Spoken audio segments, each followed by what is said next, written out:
गौतम बुद्ध अक्सर अपने शिष्यों से कहा करते थे कि दुनिया की सबसे तेज हमारी जबान है और दुनिया के सबसे खतरनाक हथियार हमारे शब्द है, जो बिना किसी खून खराबे के लोगों को अंदर ही अंदर मार सकते हैं। हमारे सब हमारी ताकत है, लेकिन यह हमारी सबसे बड़ी कमजोरी भी हो सकते हैं अगर हमें नहीं पता कि कब, कहां, क्या और कितना बोलना है। यदि हम सही समय पर सही इरादे के साथ सही शब्दों का प्रयोग करते हैं तो यह हमें एक सफल व्यक्ति बनाता है, लेकिन अगर हम सही समय पर सही इरादे से सही शब्दों का इस्तेमाल नहीं करते हैं तो यह हमारे जीवन को नर्क से भी बदतर बना सकता है। तो आज मैं आपको मौन के ऊपर एक कहानी सुनाऊंगा और ये कहानी आपके जीवन को बदलने वाली है, आपको मौन की शक्ति का एहसास करवाने वाली है। जापान में एक बहुत ही प्रसिद्ध बौद्ध भिक्षु थे। उनका नाम रिहाई था। अकेले रहते थे। जंगल के पास दुनिया के शोर शराबे से दूर एक बहुत ही बड़े ज्ञानी व्यक्ति थे और इसीलिए वह पूरे जापान में बहुत प्रसिद्ध भी थे। एक दिन एक राजकुमार रिहाई के पास आया और बोला, प्रिय भिक्षु, मैं हमेशा थका हुआ, निराश और परेशान महसूस करता हूं। मेरा मन बहुत परेशान रहता है। हालांकि मेरे पास सब कुछ है, दौलत, शोहरत, सुख, सुविधाएं जो हर व्यक्ति चाहता है या पाने की इच्छा करता है, लेकिन फिर भी मेरे अंदर इतनी अशांति और चिंता क्यों है?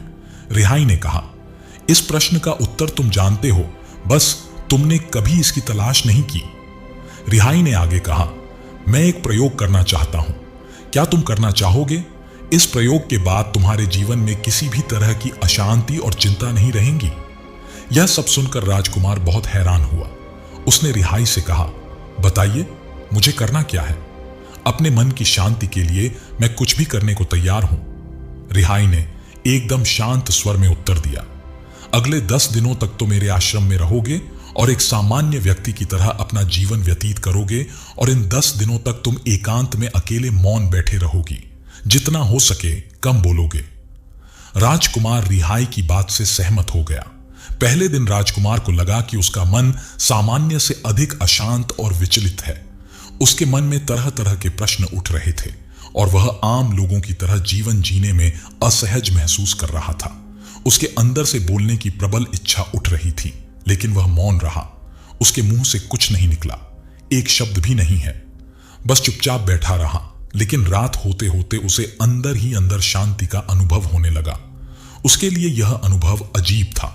वह खुद से पूछ रहा था कि वह अंदर ही अंदर खुशी क्यों महसूस कर रहा है और उसकी आंतरिक बेचैनी और चिंता कम क्यों होने लगी है।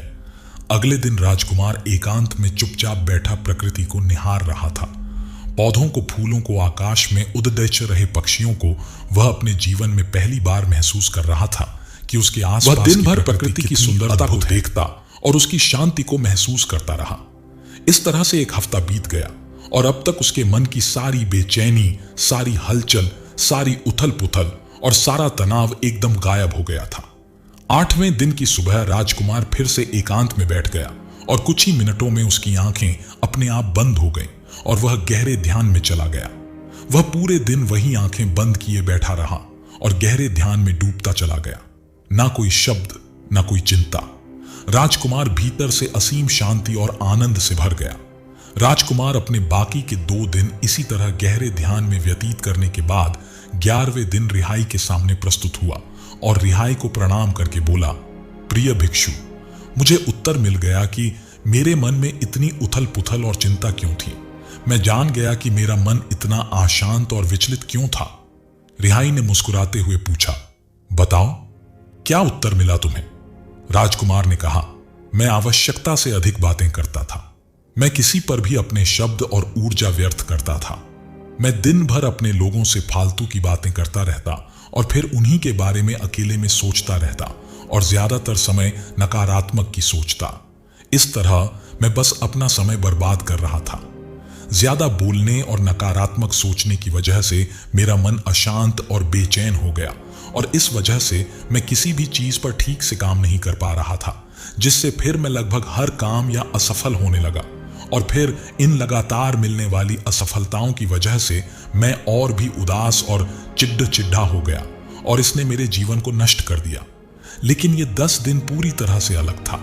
अब मुझे ऐसा लग रहा है कि मैं अपना जीवन पूरी तरह से जी रहा हूं, लेकिन इससे पहले मैं अपना जीवन गलत तरीके से जी रहा था और मैंने यह भी सीखा कि हमें सिर्फ ध्यान करने की जरूरत नहीं है। ध्यान अपने आप होता है जब हम स्थिर, शांत और मौन होते हैं। ध्यान के पिछले कुछ दिनों के दौरान मैंने जो पहली चीज सीखी वह यह है कि मनुष्य के जीवन के सबसे महत्वपूर्ण घटना स्वयं को जानना है। यह सुनकर रिहाई ने कहा, सिर्फ तुम ही नहीं, दुनिया में ज्यादातर लोग जरूरत से ज्यादा बोलते हैं। आज भी लोग ज्यादातर समय केवल एक दूसरे को नीचा दिखाने के लिए ही बोलते हैं। कुछ लोग ना चाहते हुए भी बातें करते हैं और अपना जीवन बर्बाद कर लेते हैं। हम कैसे बोलते हैं और कैसे सोचते हैं, इस पर अधिक ध्यान देकर हम अपनी परिस्थितियों को बेहतर बना सकते हैं। तो दोस्तों, इस कहानी को यही खत्म करते हैं और मिलते हैं अपनी अगली वीडियो में।